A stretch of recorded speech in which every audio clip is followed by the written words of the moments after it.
turned our forensics and debate into something extremely important on this campus. And of course, this year the Nationals will be held here at CSU-Pueblo. And I think you can thank Catherine and our wonderful students who have done a fantastic job for this. So thank you for being here today. I appreciate those of you who are going to engage in the debate with our students. There's nothing better than to have role models, and maybe role models the other way around as well. So thank you for being here, and I might have to leave a little bit early, but we appreciate your attendance and everything that everyone has done for this university. It is the best in the land. Thank you.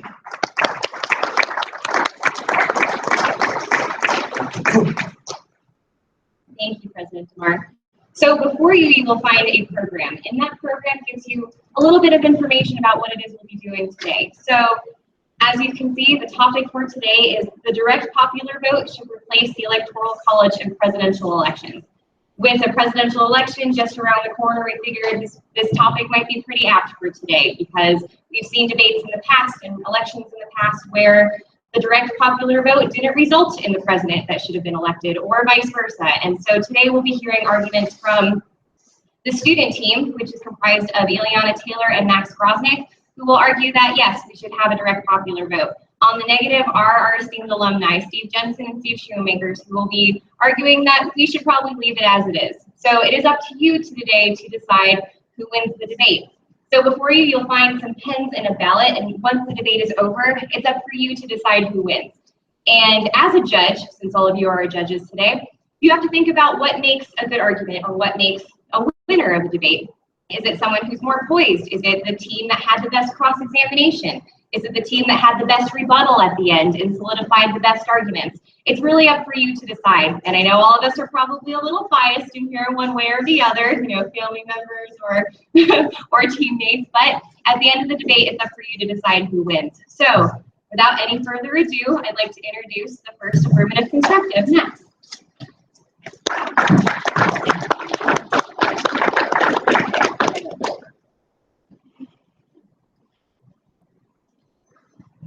In case I get confused. Is this working? Can you hear me? Oh, higher. Hello? All right. Sounds like it's working. The Electoral College, in its current iteration, was created by the 12th Amendment, proposed in 1803 and ratified in 1804. Since then, the Electoral College has remained relatively stagnant. Reforms have been minor and unobtrusive to its overall form and function, as time has done its thing and it's slowly faded into its current state. An anachronistic mechanism for determining who holds the highest office in the land. In recent years, the idea of direct popular vote has been circulated. A direct popular vote for presidency is more or less exactly what it sounds like. One would simply have to eliminate the Electoral College and look at the total sum of votes for the candidates. The candidates with the plurality would then be determined our next president. Today, my partner and I stand in firm affirmation for both the reasons of electoral stability and the elimination of the audience costs associated with regional representation. Our first contention is stability. The stability of any voting mechanism is unequivocally one of the most important aspects of an effective democracy. Absent a stable system, the results aren't truly democratic. Rather, some weird, odd amalgamation of gunk and changed opinions. Chen, a professor out of Wenzhou University of China and the University of Northern British Columbia, Canada, provides us with a quantitative study which analyzed the stability of regional versus national voting mechanisms. The method of the study interacts with how noise or anything that could influence a voter's opinion external to objective truths, like Anderson Cooper, affects regional and national voting models. The analytical model for studying the stability of voting patterns shows that in the context of multi-candidate elections, which is what we have, generally, electoral college is more stable than the direct popular vote, but this is only up to a certain level.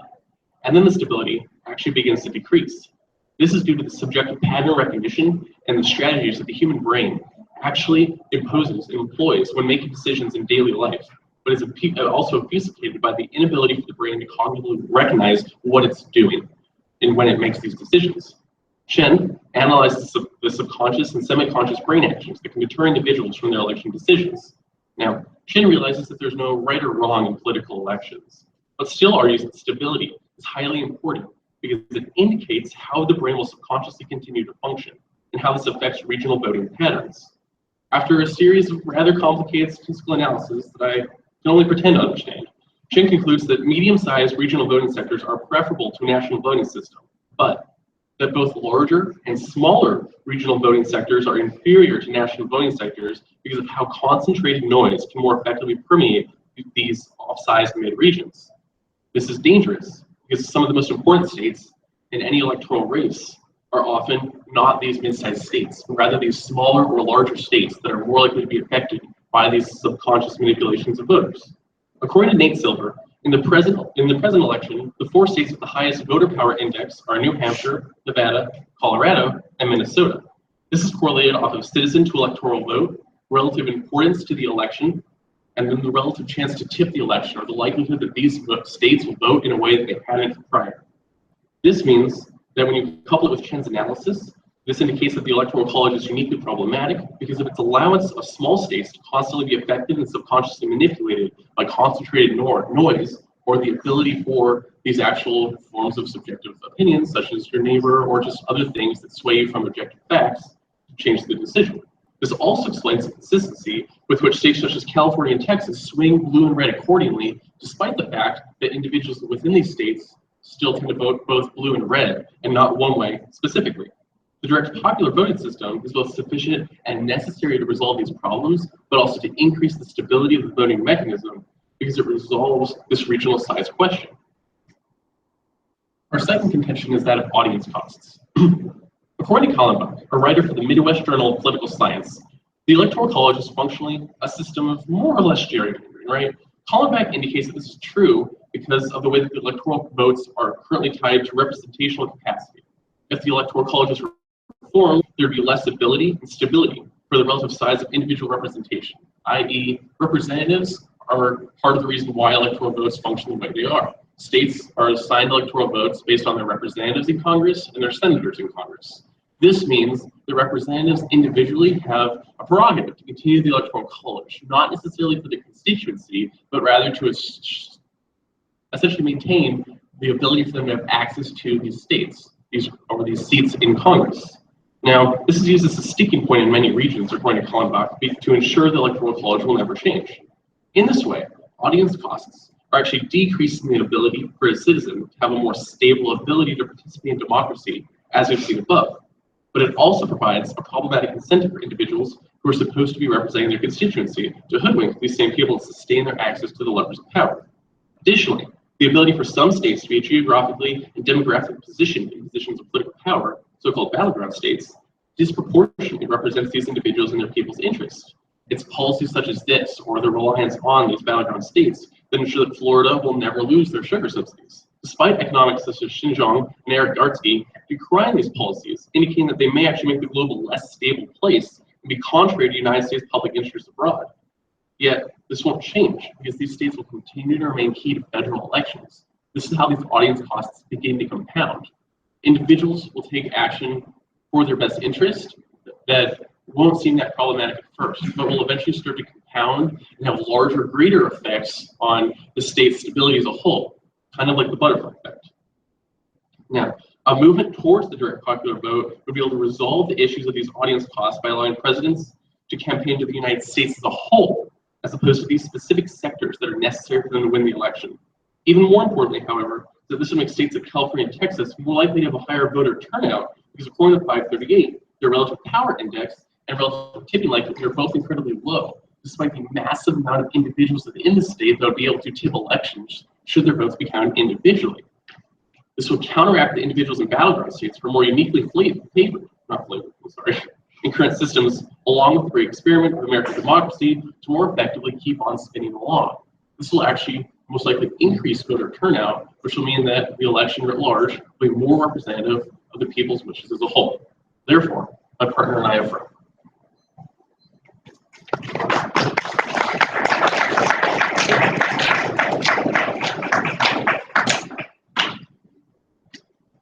Where do you want me to stand?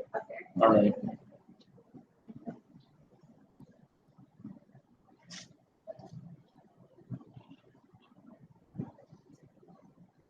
I'm a little scared. Okay. That's good. Ready? Good. Matt. Max? Whatever works. We can go with that one. Sir Max, okay. And so when did the Electoral College come into effect? So the Electoral College in its current iteration is in 1803 with the 12th Amendment. It existed before then, but the way it currently works is kind of old. So it was created initially in 1789 with the adoption of the United States Constitution. I believe that's correct. And then there was a modification made in 1803. Is that correct? Yeah. Effective in 1804? Yes.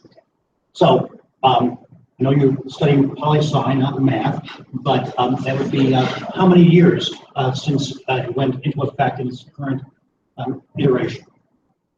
200 and something. 212, okay? That one. Close. Okay, and so in that 212 years, can you tell us how many times have we had an election where the Electoral College winner was not the same person who received the largest number of popular votes? I'm going to guess 3. Okay, and would you accept the statistic from the National Archive that says 4 times? Yeah, sounds Okay. about right. So 212 divided by 4, the math problem. I'm not going to do that one. Okay, 53, right? All right. So only once every 53 years do we have an incongruity. Is that correct? Sure. You agree that, how old are you? Oh, I know this one. I'm 19. So 53 is actually more than 3 times your age, 3 times longer. Okay, I think so. that's how rare it is to occur, right? When did it happen last? Was that in that Bush board? 2000, right? When did it happen the last time before that? Do you know? Is that Carter? No, the last time before that was in 1888. Okay, I was just a little boy, and and so that would be 112 years. Is that correct? Sure. Didn't happen the entirety of the last century. All right. Okay, so you'd agree that with me, would you not? That the frequency in which the popular vote differs from the electoral vote is rather small. Yeah. Okay, fairly rare occurrence, right? Mm-hmm. Now, can you tell me, with respect to the states, how many states have popular electoral vote allocation?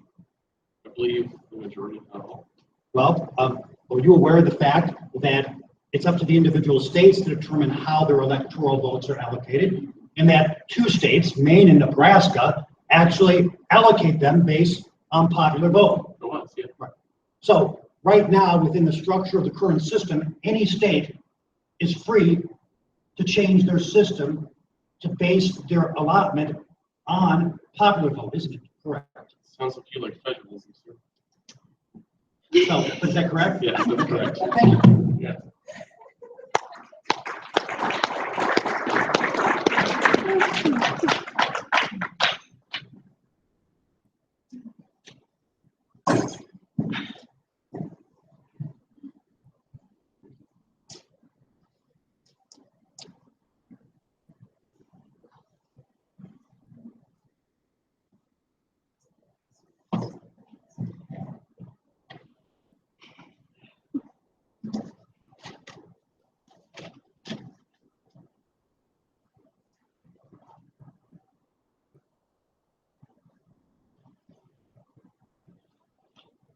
Boy, this team is going to make it tough for us. Good job, Mad Max. So we have Team Steve meeting Mad Max today. This ought to be a fun.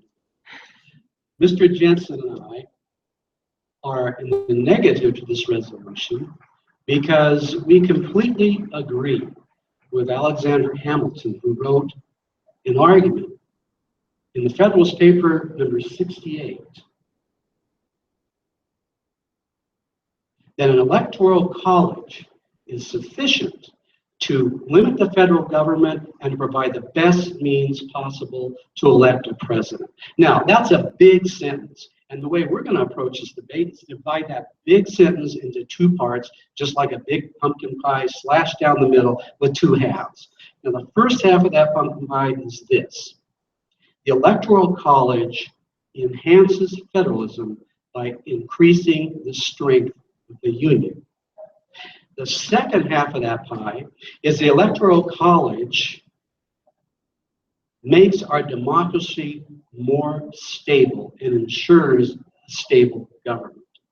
So those are our two main arguments, so let's go to the very first one.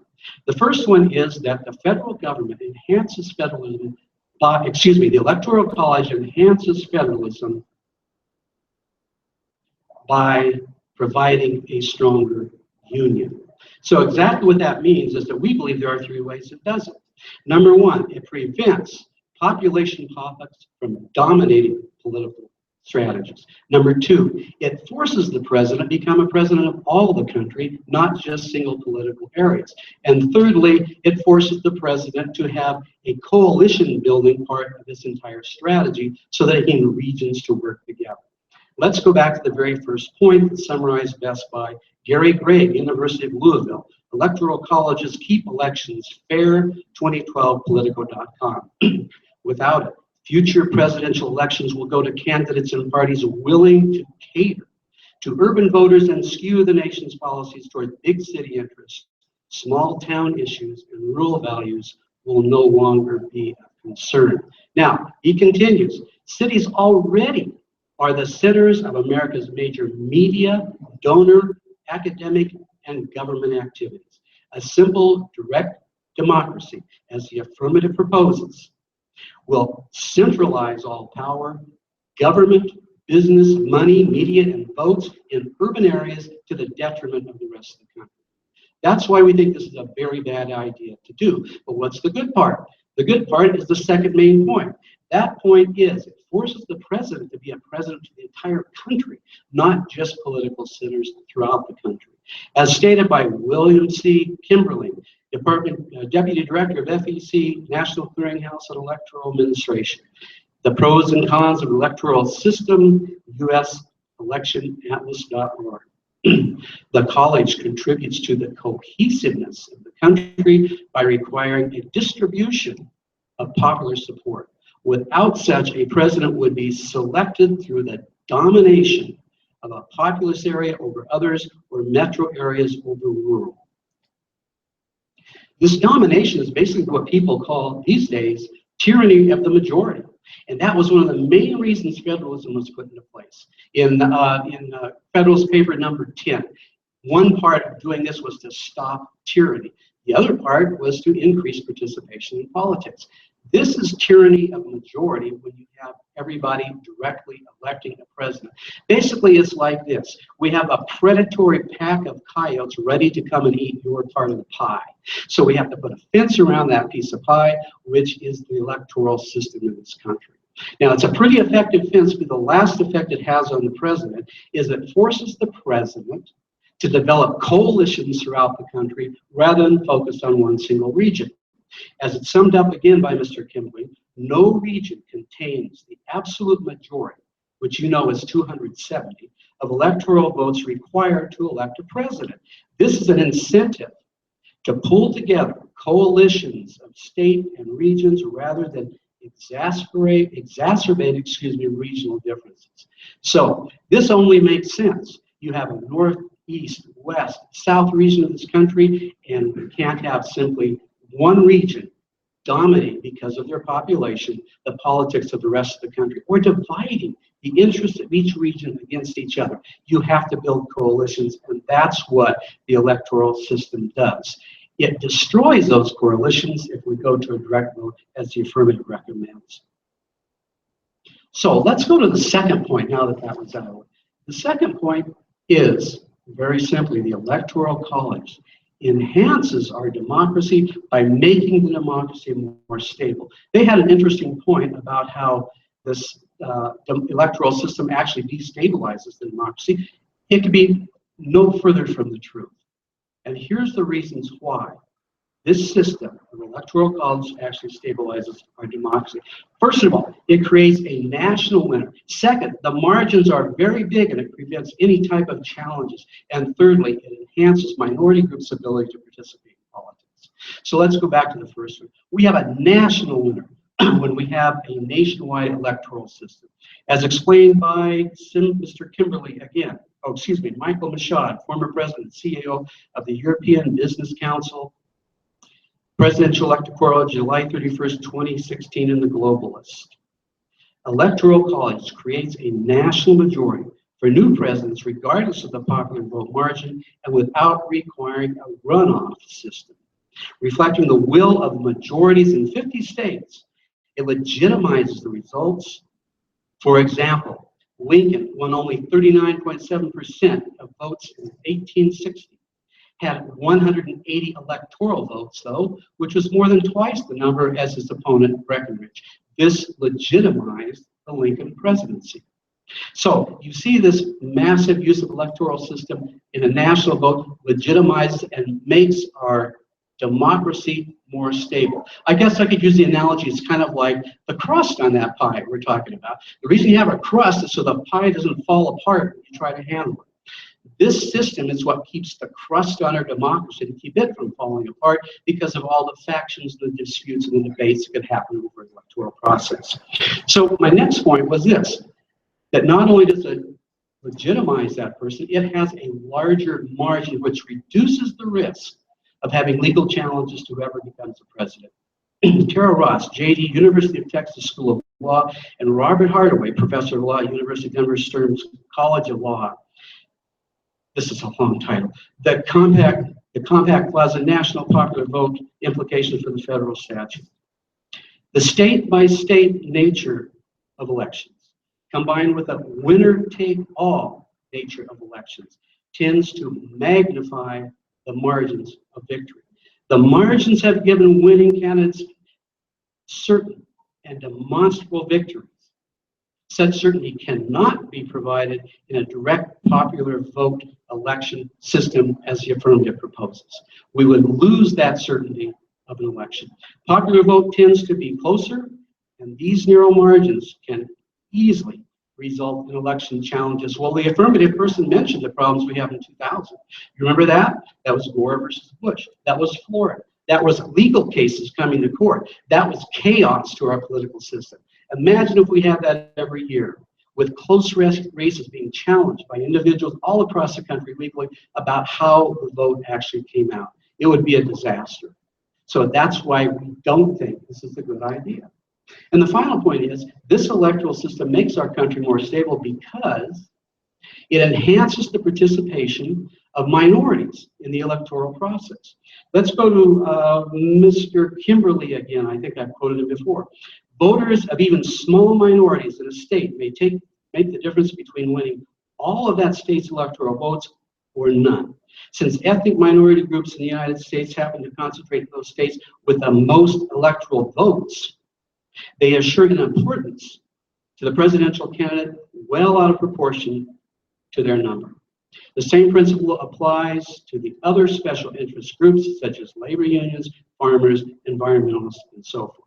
So, in summary, we have a whole big picture here about what the benefits are of this electoral system. It prevents tyranny. It prevents tyranny by the majority. It helps keep federalism in place by enhancing the unity of our country by having individuals building coalitions. And it also is the best way to elect people because it stabilizes our democracy, just like that cake, just like that crust on the pie. So in response to some of the issues that the affirmative brought up, they talked about electoral stability. I think we've demonstrated how the electoral system actually makes more stability than whatever that was he was talking about subconscious effects of different policy issues presented by individual politicians throughout the country. I frankly didn't understand it. I think it'd be hard to sell the state legislatures in the state that they should change their system into a direct vote based on that evidence. And the other thing is about the whole concept of campaigning to the United States as a whole. This is not true under that direct system. They would campaign to the population areas of the United States who would then elect a president. That's why they call us the flyover country, folks. East Coast and West Coast constitute more than 51% of the population of this country. Colorado, Wyoming, Utah, all these states we left out in the dust. For those reasons, we are opposed to the resolution today.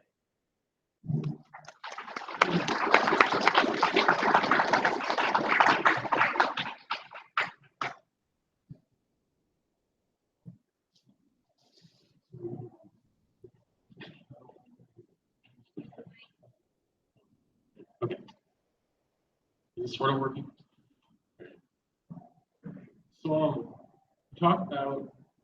city centers are becoming more, or would become more important in a role as a direct popular vote, and it would disenfranchise like smaller regions. Yes, that's correct.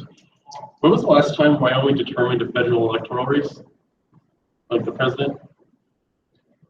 When was the last time they determined electoral? That Wyoming was like, you know, those key few votes. The one state, I don't know, but I would suggest maybe if you combine all of the Midwest with Wyoming and Colorado and Utah and New Mexico, that might have a much bigger effect on who won the election.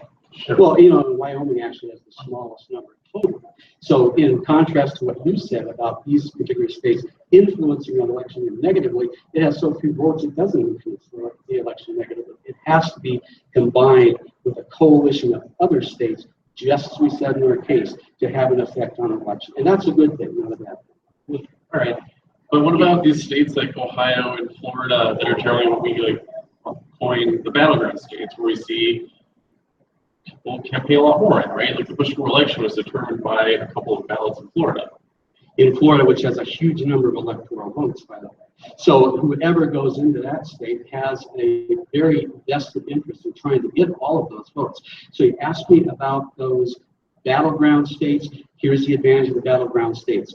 We have to have thoughtful voters in these states because if it go one way or the other because of the winner-take-all aspect of those states. So they have to lobby in those states because it makes no sense to lobby in states where they already have everyone's support. It's a waste of time and waste of resources. So it's better to have all of the strongest arguments put out in an area where people are very much on the edge. It doesn't mean that they're catering to a specific policy for that area, but they're catering to the quality of their arguments so that the voters tend one direction or another, and that encourages a thoughtful voting population. Okay, sure. So would you say these states that are like important for coalitions, like Florida, are perhaps more important than relatively stagnant voting locations such as California or Texas that generally swing red or blue? I wouldn't call them more important. Sure, but are they looked at as more important via the electoral college, right? Because people have to campaign, lobby, and make these groups more conscious voters. Yes, in the sense that they have a larger population, which only goes to the argument that a larger population should have somewhat more of a say in the election, but not the entire say in the election. Okay. You talk about coalition building. Obama was lauded for essentially creating the Obama Coalition, which was a large group of people of color, women, and a couple of other ethnic minorities and political minorities. Do you think that the Obama Coalition would have not existed? This would not have been something that the Obama campaign had campaigned towards in a world of the direct popular vote?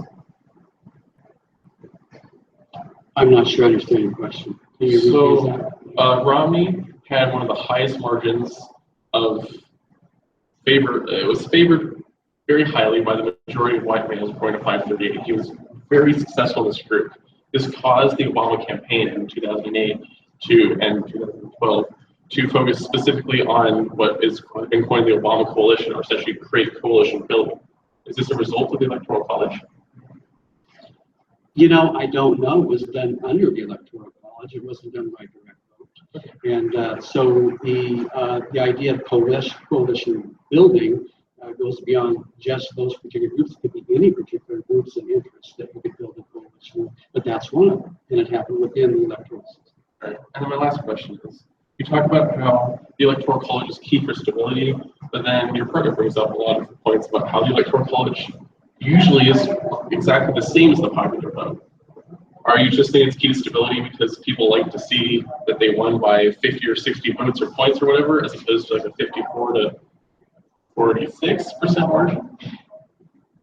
I think it's key to stability, and I think the issue is that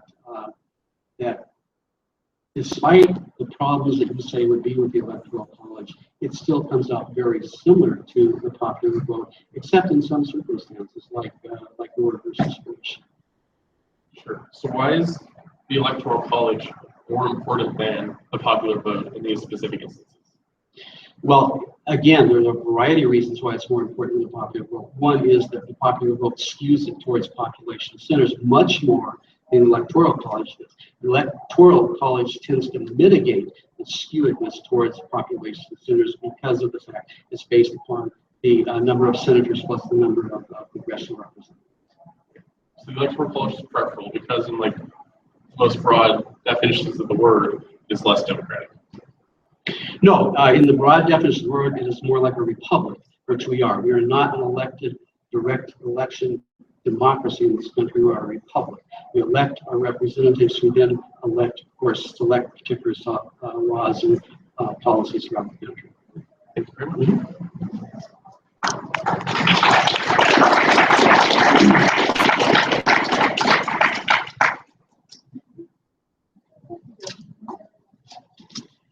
So we will talk about the clash in the debate. That's what we do.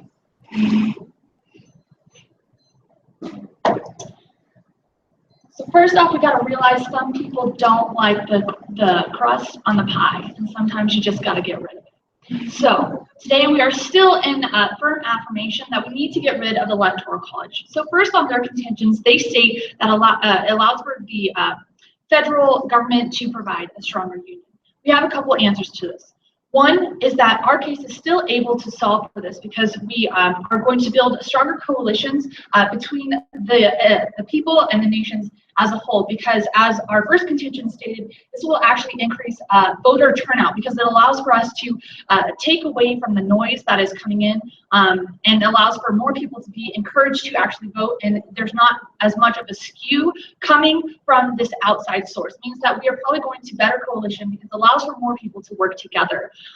Secondly, in cross-ex, we saw that coalition doesn't just happen in the electoral college. It still happens in the world outside of the electoral college. Probably doesn't mean removing the electoral college demolishes any of this coalition building. We can see this by the fact that Obama started coalition building outside of the electoral college, which means this isn't going to break down in the world of our case. And then lastly, they state that it enforces us electoral college forces us to actually for the president to campaign to the individuals as a whole. I think our contentions are in complete contrast with this because we see that they only look at places that they think aren't going to get their votes. They only campaign to smaller nations. When you take out the electoral college, you take out this idea that we must coalition to those electoral college, or we must campaign to those electoral college votes that we don't know we will get.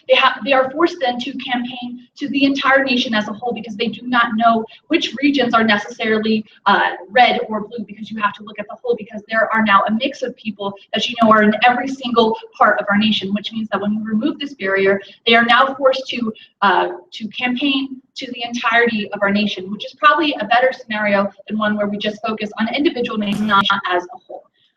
Then lastly, they say that it would increase, they increase participation, or that the electoral vote increases participation. I think our contentions are in clear contrast of this, that right now in the status quo, we don't have a lot of people participating in votes because they don't think their votes count, or they don't necessarily want to vote. In a world where you remove this electoral college barrier, you increase the amount of people who want to be involved in these votes because they know that their votes are going to count. That's our contention too, which states that people now are not turning out to the voter areas, which means in a world where we remove this barrier, we can now increase the amount of people who are voting, which increases our form of democracy, which then increases the people's voice and the whole point of a stable democracy. This inevitably stabilizes the entirety of our democracy, which allows for us to move forward and then also create a better form of democracy, which means that their contention one does not stand true and that we actually are a better scenario for this. But on contention two, they say that the electoral college makes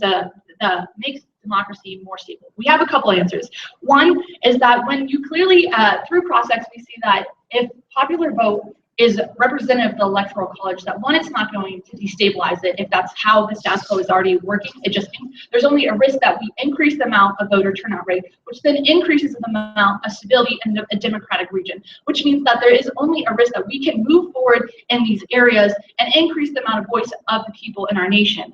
But secondly, they say that it creates nationalism and a nationwide majority. We say no. I think our contentions are in clear contrast with this when you can see that it's not representative of the people itself. It's representative of the bigger states, and that we need to remove these excess noise, but also increase the stability and decrease the audience cost, because as our contentions too stated, that these representatives have a risk of never creating change, because they are always more focused on the risk that their votes or their power is going to be taken away, which means that we're never initiating change in the future.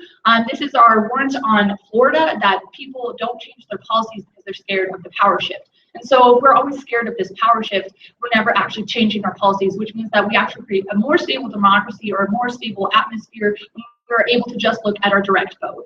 Also, they state that the state by state nature of elections allows for or decreases minority voices. We already see that we don't hear their voices in the status quo. There's only a higher risk that a nationwide voting system or a popular vote voting system allows for their voices to flood in and for them to build better coalitions with other groups to make their voices heard in the future, which means at the end of the round, we still stand in firm affirmation that our plan can create a more stable democracy.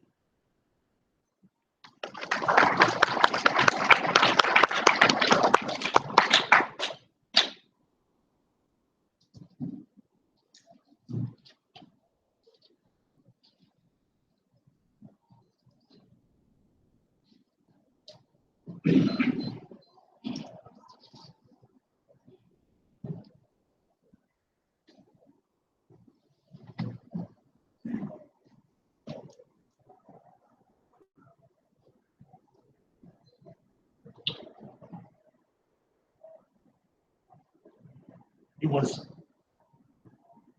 1679, and we took off on a noble adventure.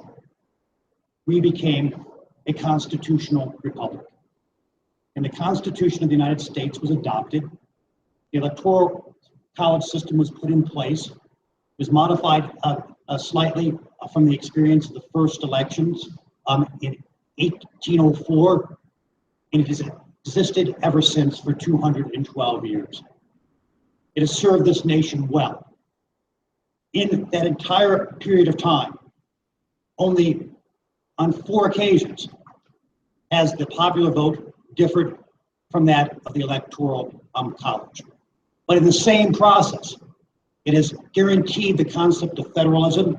It has guaranteed the concept that each state can participate and can know that even if it has a population as small as Wyoming's, at 600,000 people, the same population of my county of Jefferson, that it can still have 3 votes in the Electoral College.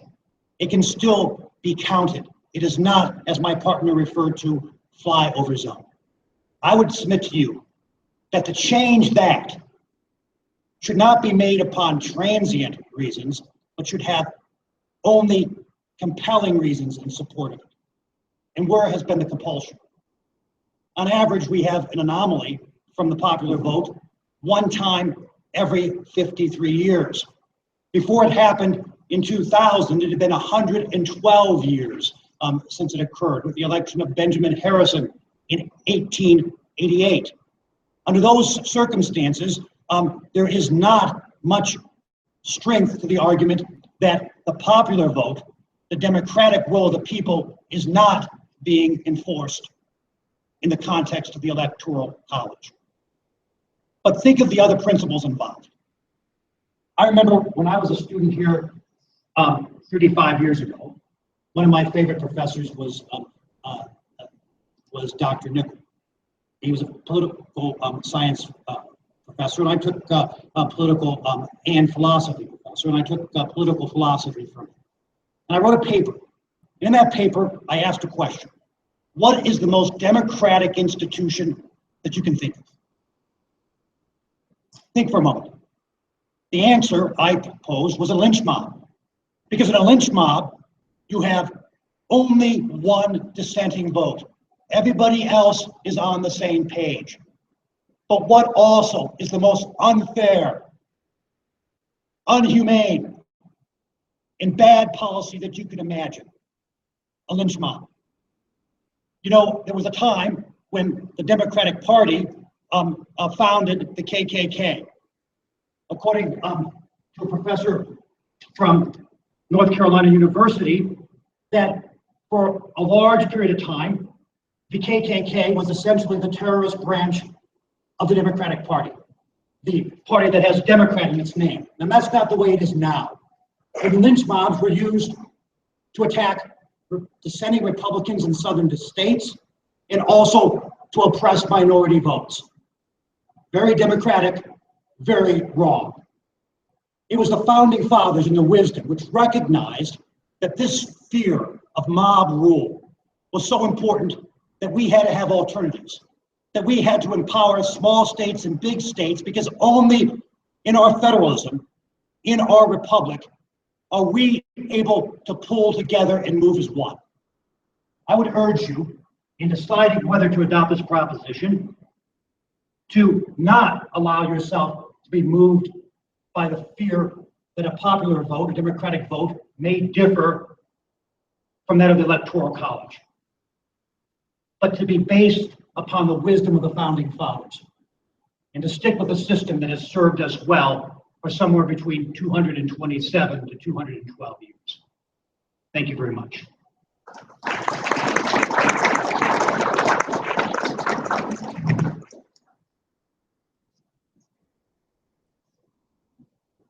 She wasn't kidding, that is a trek. So, in front of you, you have your ballot. So it is up to you now to decide who wins. And as you are making your decision, we have something else we'd like to share with you. So I know last year we unveiled our alumni video, which was playing as we had breakfast this morning. But our gears have kind of turned a little bit now that we've started to reestablish our alumni base. We've done the research, we're making those connections. Now we're looking to grow our team and our team members. So lately our focus has been on recruitment and retention of students, which is part of the university's strategic plan. And so for the last few weeks, we've been working with Kieran Cooper, who is a mass communication student here on campus, and he has been helping us develop a recruitment video that we can show to the public to help gather some interest for our program and hopefully increase our numbers in the years to come. So we have a rough draft of that video we'd like to show you today. We still have some tweaking to do, some other students to interview, some other footage to add in, but we wanted to have something to show you today as you deliberate and decide who wins. And Brianna Hefner will be walking around collecting her ballots to tabulate the results, but enjoy this video as you're deciding.